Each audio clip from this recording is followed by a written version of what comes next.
आज 10 करोड़ जब आप मेयर बनने के लिए खर्च कीजिएगा तो स्वाभाविक है कि आप 50 करोड़ कमाइए। गाइडलाइन करने के लिए तो आप आए नहीं। कल परसों नगर निगम का चुनाव होगा। हम देख रहे हैं कि ऐसे ऐसे उम्मीदवार आ रहे हैं जिसको नगर का ज्ञान भी नहीं है कि नगर होता क्या है। काम हुआ कि सरकार से इतना फंड आया, इसका रोड बनाना है, रोड बना दिया, चाहे उसमें जितना ठेकेदार खा जाए, जितना शेयर कमीशन मेयर साहब को मिल जाए, अपना उनका जो फिक्स है वो मिल जाना चाहिए। ये हमारी जनप्रतिनिधि बन के गए हैं वहाँ, लेकिन जैसे जीत कर जाते हैं कि सिर्फ कमीशन प्रतिनिधि रह जाते हैं कि कितना पैसा हमारे नगर निगम में आवेगा, कितना डेवलपमेंट का काम होगा, इसमें 2% मेरा होगा कि 5% मेरा होगा। इसके सिवा जनता के लिए तो इन लोगों को कोई फुर्सत है नहीं। नगर निगम में जितने भी वार्ड कमिश्नर जीत के जाते हैं, मेयर होते हैं, वो हमारे लिए जाते हैं, वो हमारे प्रतिनिधि हैं। लेकिन करते क्या है कि सरकार ने कह दिया कि साहब आप इनको टैक्स इतना बढ़ा दीजिए, और टैक्स अगर ये 1 साल नहीं दें तो उसका सूद भी लीजिए, तो जबकि इनको जनता के हित में लड़ना चाहिए, काहे कि सूद काहे मिलेगा। लेकिन कठिनाई को मिनिमाइज करना ये काम भी नगर निगम के मेयर का था। संजोग से मेयर यहाँ जो रहे हैं वो लोग ठेकेदार भी रहे हैं, उन लोगों को पता है कि कैसे काम होता है, क्या होता है। नगर निगम को एक प्लानिंग करना चाहिए। यहाँ के रोड साइड में जो मकान मालिक हैं, जो जमीन मालिक हैं, बड़े बड़े मॉल के मालिक हैं, उनसे बैठकर उनके साथ प्लानिंग करके अगर जाम की समस्या को हम लोग खूब समझते हैं कि बेगूसराय की जाम का समस्या कोई भारी समस्या नहीं है, बहुत आसानी से इसको सॉल्व किया जा सकता है। हमारी पार्टी कांग्रेस पार्टी शुरू से जातिगत जनगणना के विरोधी नहीं रहे। आज़ादी के पीरियड में भी, इस 75 वर्ष में भी पिछड़े के पिछड़े ही रह गए हैं। उनको आगे लाने के लिए सरकार को योजना बनाने में सुविधा होगी। सिर्फ नुपुर जी का बयान ही एक कारण नहीं हुआ है समाज में तनाव के लिए। किसी विषय पर ऐसा बहस कराते हैं जो लगता है कि प्रायोजित है, और दोनों तरफ से पूर्व प्रधानमंत्री इंदिरा गांधी की और उसके बहू को बाजाबता गुजरात में स्वयं प्रधानमंत्री अपने भाषण में कहा कि ये जर्सी गाय। इतनी बड़ी नस्ली गाली देने का काम जिस देश का प्रधानमंत्री करता, जिस दल के प्रधानमंत्री हैं, उसी दल के ये राष्ट्रीय प्रवक्ता है। इन लोगों की भाषा जो टीवी पर होती है बहस में, वो निश्चित रूप से सोसाइटी में तनाव पैदा करने के लिए, सोसाइटी में ध्रुवीकरण के लिए, वोट के लिए ये लोग गलत भाषा का इस्तेमाल करते हैं। इसमें कहीं किसी को दो राय नहीं। ये नहीं है कि मुसलमान के लोग नहीं करते हैं, वहाँ भी प्रायोजित लोग इनके बैठे हुए हैं। उन्हीं का ओवैसी साहब हैं, ऐसे भी बहुत मुस्लिम लीडर भी हैं। जब भी एक पक्षीय दबाव बनाया जाएगा तो स्वाभाविक है कि असंतोष फैलेगा, और जब असंतोष होगा विश्वसनीयता घटेगी सरकार के प्रति, प्रशासन के प्रति, कि नहीं साहब एक तरफा काम करते हैं, तो जन विद्रोह होगा, और इसी के बाद गृह युद्ध की संभावना भी बनने से एक पक्ष के साथ आप खड़े हैं, एक पक्ष को आप प्रोटेक्ट कर रहे हैं, सरकार के लोग प्रोटेक्ट कर रहे हैं, प्रशासन प्रोटेक्ट कर रही है, और एक तरफ विध्वंसात्मक ढंग से लगता है कि जैसे कोई दुश्मन से हम लड़ाई कर रहे हो, उस ढंग से एक पक्ष पर आप एक्शन करते हैं। और आने वाले दिनों में जो परिस्थिति पैदा हो रही है, हिंदुस्तान की जनता सब कुछ समझ रही है। बहुत ज़्यादा दिन तक टीवी के माध्यम से, मीडिया के माध्यम से उनको बरगला के नहीं रखा जा सकता है।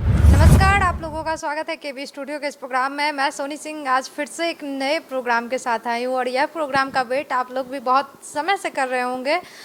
आज अभी जो हमारे बेगूसराय या बिहार के राजनीतिक में जो बहुत सारे करंट मुद्दे हैं, जिस पे एकदम चर्चा का विषय बन गया है, जहाँ पे जाइए बस वही कुछ सुनने को मिलता है, और सुनने के लिए भी हम लोग वही बेताब रहते हैं कि इस पे कुछ सुनने को आए, किसी का बयान आए। बहुत समय के बाद आज अनिल जी के साथ इस प्रोग्राम में मैं मौजूद हुई हूँ, और बहुत सारे जो करंट मुद्दे हैं, तो उस मुद्दे पे बात करने के लिए आज अनिल जी से समय ली हूँ। आइए अनिल जी से बात करते हैं और सब जो टॉपिक है उससे बात करते हैं। नमस्ते अनिल जी, आपका स्वागत है हमारे केबी स्टूडियो के इस प्रोग्राम में। धन्यवाद। अभी सबसे बड़ा करंट मुद्दा जो है जातीय जनगणना है, चर्चा का एक विषय बन गया है। चारों बगल जहाँ भी सुनने जाइए बस जातीय जनगणना, जातीय जनगणना। इस पर आपका क्या बयान है? हमारे तमाम बेगूसराय वासी भी सुनना चाह रहे होंगे इतने समय। हिंदुस्तान का जो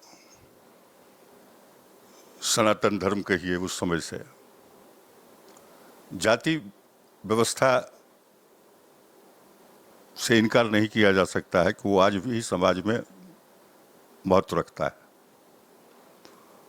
और हमारी पार्टी कांग्रेस पार्टी शुरू से जातिगत जनगणना के विरोधी नहीं रहे। जाति जनगणना होना आवश्यक है और जाति जनगणना होने से चूंकि बहुत तरह के भ्रामक लगभग 90 साल के तक से पहले जातीय जनगणना हुई थी और हर जाति की सामाजिक, शैक्षणिक, राजनीतिक बदलाव आया है और कुछ ऐसी जातियां हैं जो चर्चा में भी नहीं आ पाती हैं। उसमें अभी भी पिछड़ापन बहुत है। तो जब जातीय जनगणना होगा तो अभी वर्तमान में भारत के आज़ादी के 75 वर्ष के बाद किन जातियों का प्रगति हुआ, किन किन मामलों में वो आगे बढ़े, को पीछे छूट गए, इसका एक समकालीन आकलन सरकार के पास जब आएगा तो किसी भी सरकार को पिछड़ चुके लोगों को आगे लाने के लिए योजना बनाने में सहायता मिलेगी। कुछ जाति ऐसे हैं जो जाति आधारित कर्म अभी भी कर रहे हैं, उन लोगों की प्रगति नहीं हुई है, मुख्यधारा में उनको नहीं लाया जा सका है। तो जातीय जनगणना होने के बाद इस सब चीज़ों पर ध्यान जाएगा तो निश्चित रूप से जो आज़ादी के पीरियड में भी इस 75 वर्ष में भी पिछड़े के पिछड़े ही रह गए हैं, उनको आगे लाने के लिए सरकार को योजना बनाने में सुविधा होगी। मतलब बहुत सारे लाभ देखने को मिलेंगे, सुनने को मिलेंगे आने वाले समय में अगर जातीय जनगणना होता है तो क्या? हाँ, निश्चित रूप से लाभ मिलेगा, बशर्ते कि जातीय आधार को राजनीतिक रूप से जो लोग इस्तेमाल करते हैं वो इसका इस्तेमाल नहीं करें। तब हमारे देश की एक बेटी है नुपुर जी, चर्चा का विषय बनी हुई है, हर जगह उनका चर्चा हो रहा है, इस पे आपका क्या कहना है? नुपुर जी देश की एक बेटी है ये नहीं कह के अगर ये कहा जाए कि एक विचारधारा सरकार में जिस पार्टी की सरकार है उस पार्टी की विचारधारा के प्रतिबिंब हैं ये लोग। और सिर्फ नुपुर जी का बयान ही एक कारण नहीं हुआ है समाज में तनाव के लिए। विगत खास करके कहिए 2012 से 2014 के चुनाव के पहले और उससे भी पीछे जाइएगा तो राम जन्मभूमि आंदोलन के समय से आप कह सकते हैं कि समाज में धार्मिक आधार पर ध्रुवीकरण का प्रयास किया गया और इतने लंबे पीरियड में खास करके देखे होइएगा, इधर आप लोग सोशल मीडिया हैं, आप लोग भी सोशल मीडिया से आती हैं, टीवी है, चैनल हैं कई, ये लोग किसी विषय पर ऐसा बहस कराते हैं जो लगता है कि प्रायोजित है और दोनों तरफ से ऐसे लोगों को बैठाया जाता है और ऐसे ही भाषा का प्रयोग किया जाने लगा जो किसी भी समाज को, किसी भी सभ्य व्यक्ति को हर्ट करता है। सोनिया जी निर्विवाद रूप से इटली में जन्म ली, लेकिन विवाह होके हिंदुस्तान आई और हमारा जो सनातन धर्म है उसमें बहू का गोत्र बदल जाता है पति के हिसाब से और एक सभ्य परिवार की बहू की हैसियत से सोनिया दी को जो हिंदुस्तान के लोगों ने देखा है तो हम लोग ये दावे से कह सकते हैं कि बहुत सी हिंदुस्तानी औरतें भी जितना उन्होंने हिंदुस्तानी बहू होने का अपना प्रमाण दिया, अपना चरित्र बना के रखा और इसी देश के राष्ट्रीय आंदोलन के सबसे बड़े नेता के रूप में उभरे पंडित नेहरू, उनके परिवार की बहू, पूर्व प्रधानमंत्री इंदिरा गांधी की बहू, राजीव गांधी की पत्नी। तो हम लोग पढ़ते थे कि सिकंदर ने पोरस को जब अरेस्ट किया और पूछा कि तुम्हारे साथ क्या व्यवहार किया जाए, तो पोरस ने कहा था कि एक जीते हुए राजा को एक हारे हुए राजा के साथ जो व्यवहार करना चाहिए वो आप हमसे कीजिए।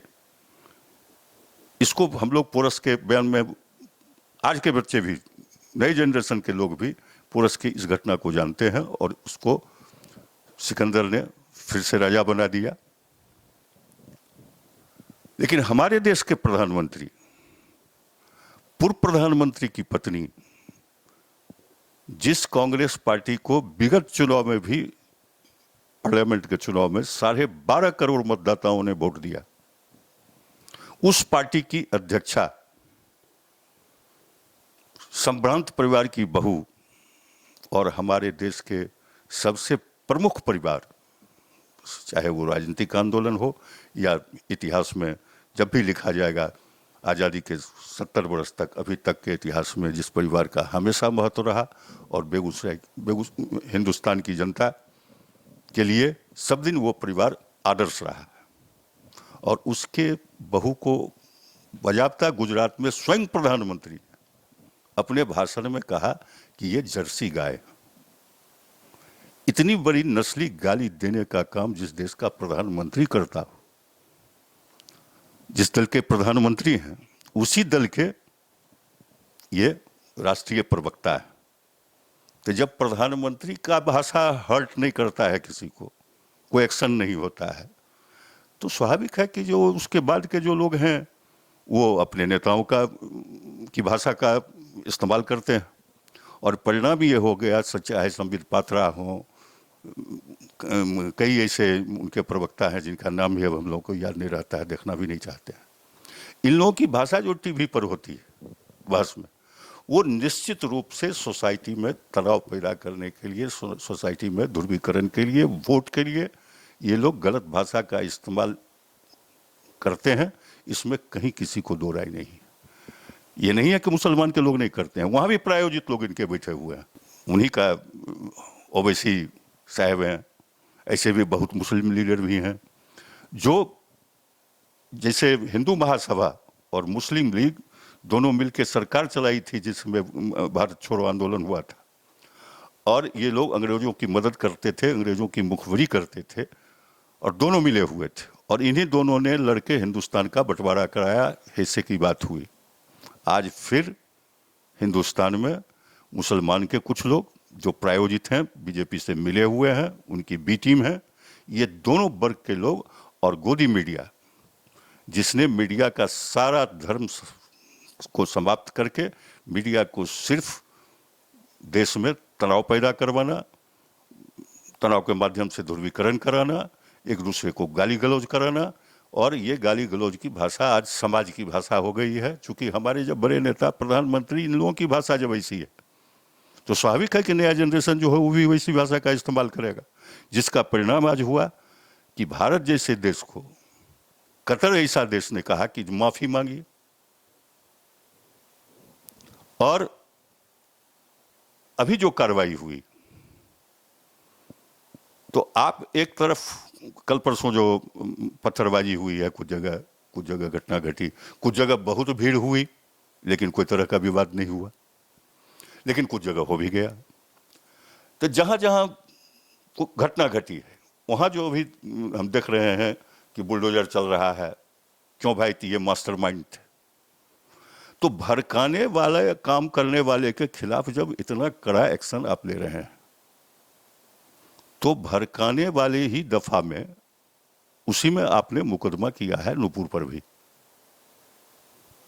तो जब एक ही दफा है, भड़काने का आरोप उन पर भी है कि उन्होंने हर्ट किया, जिससे मुस्लिम समाज में आज इतना संपूर्ण दुनिया में बदनामी हो रही है भारत की। और एक भड़काने वाला है जिसने कोई सहारनपुर को में भड़का दिया, किसी ने मुरादाबाद में भड़का दिया, तो उसके खिलाफ तो आप इतना बड़ा एक्शन ले रहे हैं कि उस पर बुलडोजर चल रहा है बिना नोटिस के, बिना किसी कारण के।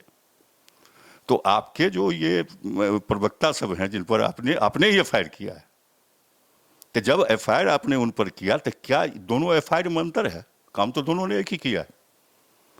और जब जनता को और विश्व को ये समझ में आ रहा है कि आप सिर्फ एक पक्षीय एक्शन कर रहे हैं, तो जब भी एक पक्षीय काम होगा, चाहे वो न्यायालय में हो, किसी कार्यालय में हो, देश की सरकार करती हो, देश का मीडिया करता हो, जब भी एक पक्षीय दबाव बनाया जाएगा तो स्वाभाविक है कि असंतोष फैलेगा।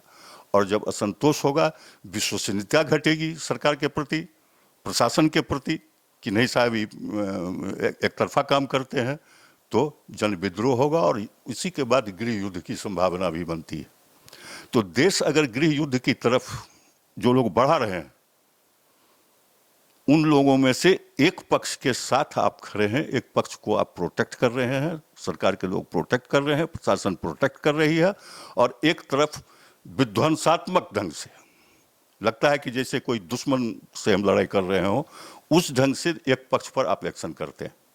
तो ये जो बात हो रही है, इसका ठीक है, अभी कुछ दिन आपको लगेगा, देश को जो लोग ये कर रहे हैं उनको ये लगेगा कि ध्रुवीकरण, लेकिन उनको ये समझना चाहिए कि हिंदुस्तान की जनता, खास करके सनातन धर्म के जो लोग हैं, वो सब दिन से वसुधैव कुटुंबकम पर विश्वास किए हैं और सत्य को ही विजय मिलती रही है।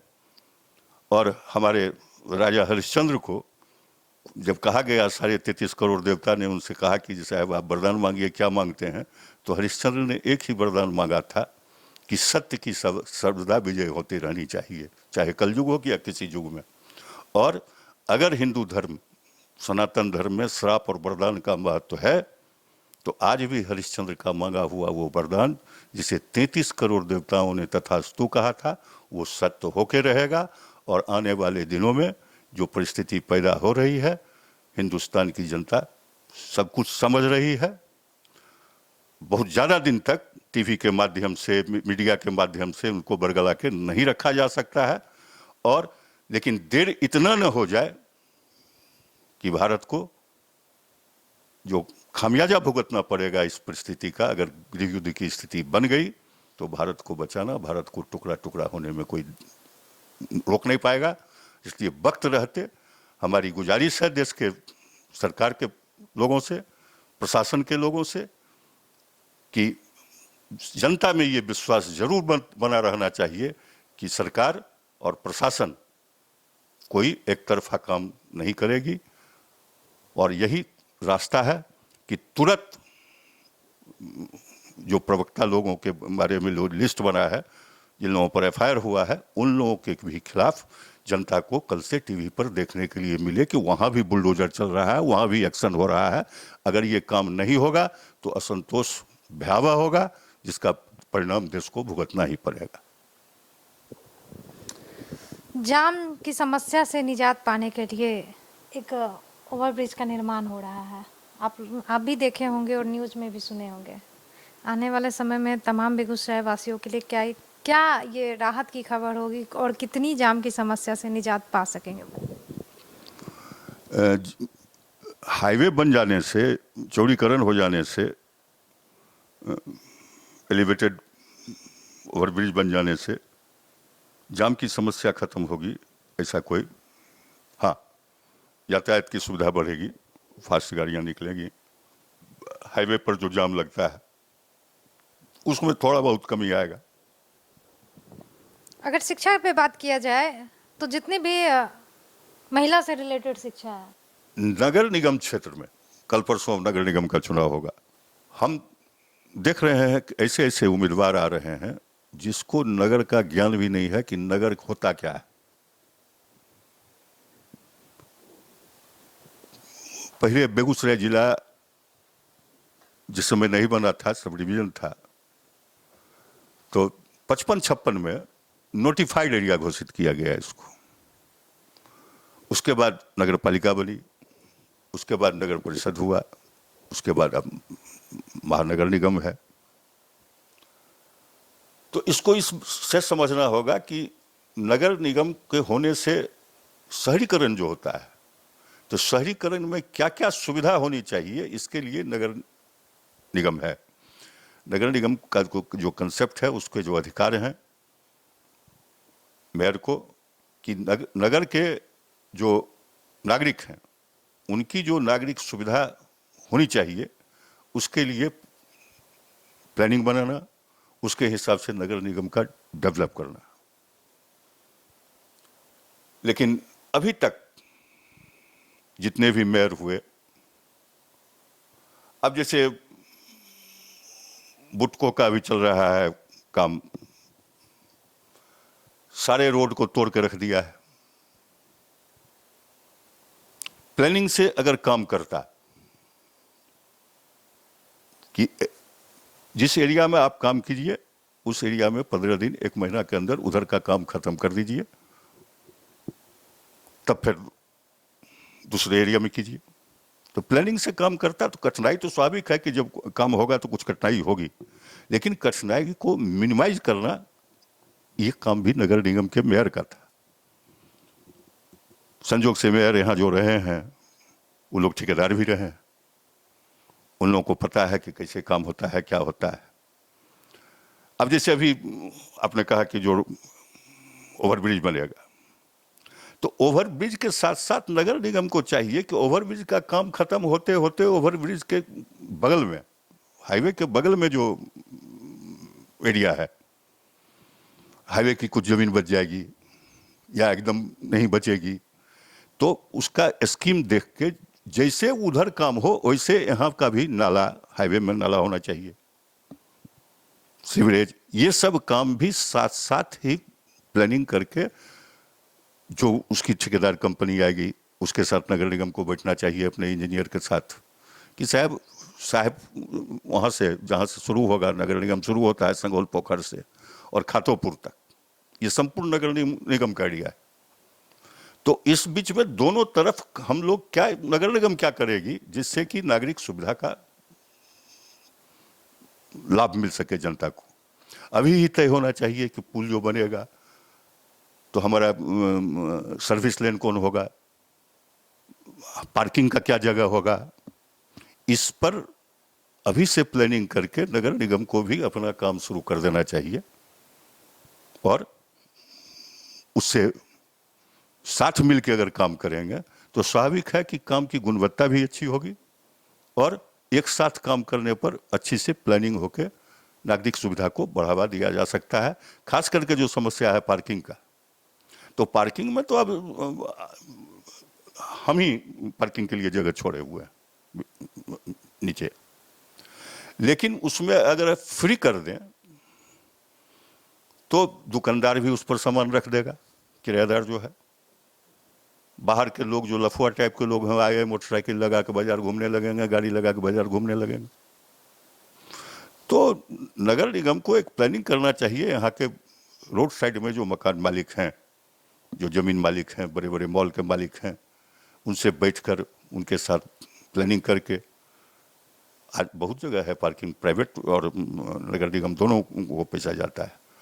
प्राइवेट लोग अपना ज़मीन छोड़ते हैं, उसमें पार्किंग रखते हैं, नगर निगम उसमें से कुछ टैक्स लेती है, तो नगर निगम की भी आमदनी होती है, और जो लोग अपना ज़मीन पार्किंग में छोड़ते हैं उनको भी उसका पैसा आता है। तो इस ढंग से जब तक लोकल नागरिक जो हैं, जो शहर को के डेवलपमेंट में जिनका योगदान रहा है, उन सब लोगों के साथ बैठ के मिल के प्लानिंग करके, अगर जाम की समस्या को हम लोग खूब समझते हैं कि बेगूसराय की जाम का समस्या कोई भारी समस्या नहीं है, बहुत आसानी से इसको सॉल्व किया जा सकता है, लेकिन उस पर ध्यान देगा कोई, उस पर कोई विचार करेगा। तो यहाँ तो है कि जो पैसा 2-4 करोड़ खर्च करके, क्या साहब ये कैंडिडेट आए हैं ये 10 करोड़ खर्च करेंगे, क्या खर्च कीजिएगा भाई? आज 10 करोड़ जब आप मेयर बनने के लिए खर्च कीजिएगा तो स्वाभाविक है कि 50 करोड़ कमाइएगा। गाइडलाइन करने के लिए तो आप आए नहीं। आज तक इतने बड़े बड़े लोग हैं नगर निगम के मेयर, सब बने हैं, सब बड़े लोग हैं, सब लाखों का दान करते हैं, कंबल, नारियल, लेकिन किसी ने ये सोचा कि बेगूसराय जैसे नगर निगम क्षेत्र में सिर्फ एक कॉर्नर में बिशनपुर के तरफ गर्ल्स स्कूल है, गर्ल्स कॉलेज है, मिडिल स्कूल से लेके हाई स्कूल और कॉलेज, ये तीनों एक जगह है। क्या कभी किसी ने, मेयर ने, नगर निगम की राजनीति करने वाले लोगों ने या यहाँ के विधायक ने ये सोचा कि नगर में इस पार्ट में भी, दूसरे क्षेत्र में भी, खास करके स्टेशन रोड या रेलवे लाइन से उत्तर जो शहर बढ़ता जा रहा है, रेलवे लाइन के उत्तर और पश्चिमी एरिया में भी कोई गर्ल्स स्कूल हो, कोई कॉलेज हो, इसके लिए कभी कोई प्रयास किसी ने सोचा भी नहीं। हाईवे पर इस शहर में करीब करीब 4-5 चौराहा है। नगर निगम को चाहिए था कि हर चौराहे पर कम से कम फर्स्ट एड का एक ही कमरा का हॉस्पिटल रहना चाहिए था, नर्स रहना चाहिए था, कंपाउंडर रहना चाहिए था कि एक्सीडेंट हुआ तो तुरंत उसको फर्स्ट एड मिल जाए, उसको सुविधा मिले। तो स्वास्थ्य, शिक्षा, जो सब काम जनता के लिए करना है, या पार्किंग की व्यवस्था, इस पर तो आज तक कभी कोई काम नहीं हुआ। काम हुआ कि सरकार से इतना फंड आया, इसका रोड बनाना है, रोड बना दिया, चाहे उसमें जितना ठेकेदार खा जाए, जितना शेयर कमीशन मेयर साहब को मिल जाए, अपना उनका जो फिक्स है वो मिल जाना चाहिए। कोई चीज खरीद होना है, एपरेटस नगर निगम के लिए आके सरता रहेगा, बिल बनाना है, पैसा लेना है। तो इस ढंग के आचरण से लोग अब उब चुके हैं। निश्चित रूप से हम चाहेंगे कि आगे तुरंत चुनाव आने वाला है, बेगूसराय के लोग कैंडिडेट पर जरूर ये विचार करें कि जिसको ये कम से कम पता हो कि जनप्रतिनिधि को करना क्या है, जनप्रतिनिधि का काम क्या है। नगर निगम में जितने भी वार्ड कमिश्नर जीत के जाते हैं, मेयर होते हैं, वो हमारे लिए जाते हैं, वो हमारे प्रतिनिधि हैं। लेकिन करते क्या हैं कि सरकार ने कह दिया कि साहब आप इनको टैक्स इतना बढ़ा दीजिए, और टैक्स अगर ये 1 साल नहीं दें तो उसका सूद भी लीजिए। इसके सिवा, जबकि इनको जनता के हित में लड़ना चाहिए, काहे सूद काहे मिलेगा। सवाल यह है कि सूद उसी पैसे पर हो सकता है जिस पैसे को हमने लोन लिया है। नगर पालिका को लोन देने के लिए कोई अधिकार है? तो जो लोन नहीं दे सकता है तो सूद कैसे लेगा? टैक्स पर सूद कहीं, हाँ, पेनाल्टी हो सकता है, पेनाल्टी लगता भी था, लेकिन सूद का सूद, तो ये तो सूद का सूद तो देना बंद, गैर कानूनी हो गया। जिसको मनी लेंडिंग का लाइसेंस नहीं है, नगर पालिका को मनी लेंडिंग का लाइसेंस है, बिजली विभाग को मनी लेंडिंग का लाइसेंस है, और हिंदुस्तान का कानून कहता है कि जिसको मनी लेंडिंग का लाइसेंस नहीं है उसको सूद लेने का कोई अधिकार, अगर वो सूद लेता है तो वो क्राइम है, उसको जेल जाना चाहिए। लेकिन जनता के साथ हो क्या रहा है? अब किसी के यहाँ बेटी के ब्याह है तो थोड़े दिन बिजली बिल नहीं दिया, थोड़े दिन नगर पालिका का टैक्स नहीं दिया, तो आप उसको सूद पर सूद जोड़ कर ले रहे हैं आम लोगों को। तो ये जो हमारे जनप्रतिनिधि हैं, ये हमारी जनप्रतिनिधि बन के गए हैं वहाँ, लेकिन जैसे जीत कर जाते हैं कि सिर्फ कमीशन प्रतिनिधि रह जाते हैं कि कितना पैसा हमारे नगर निगम में आवेगा, कितना डेवलपमेंट का काम होगा, इसमें 2% मेरा होगा कि 5% मेरा होगा। इसके सिवा जनता के लिए तो इन लोगों को कोई फुर्सत है नहीं। उसके बाद अपना भी कारोबार सबको बहुत है, उसको भी मैनेज करना है, बड़े बड़े नेताओं को भी दरबार करना है, तो ये सब तो इसी सब में रह जाते हैं। नगर निगम के प्रति जो जवाबदेही उनकी है, जिसके लिए वो चुन के जाते हैं, वो काम तो लोग करते नहीं हैं। इसलिए जनता को अपनी हित के लिए अपना प्रतिनिधि कम से कम ऐसा भेजना चाहिए जो वहां उनका प्रतिनिधित्व करे, न कि वो सरकार का प्रतिनिधित्व करने लगे, न कि वो कमीशन एजेंट का काम करने लगे।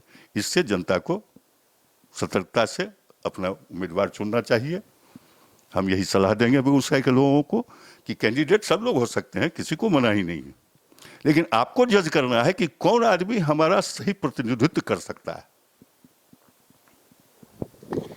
तो तमाम बेगूसराय वासी आज देखे भी और सुने भी, और अनिल जी का बयान का हर कोई वेट कर रहा था। आज हमें लगता है कि वो इंतज़ार की घड़ी समाप्त हुई और आप लोग फिर से मेयर चुनाव पे भी थोड़ा सा कंफ्यूज हो रहे होंगे कि किससे वोट दे, किसे नहीं दे, कौन है सही उम्मीदवार। तो हमें लगता है कि अनिल जी को बहुत ज़्यादा एक्सपीरियंस है और बड़े बुजुर्ग भी हैं। आज बातों बातों में बहुत बातें रख दी।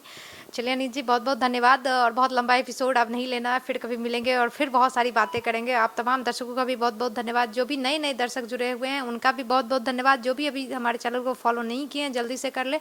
साथ ही साथ हमारा YouTube channel stars of Bihar, उसे सब्सक्राइब कर ले, बेल आइकन प्रेस कर ले। मैं मिलूंगी इसी तरीके किसी दूसरे प्रोग्राम के साथ। तब तक के लिए आप तमाम दर्शकों का बहुत बहुत धन्यवाद।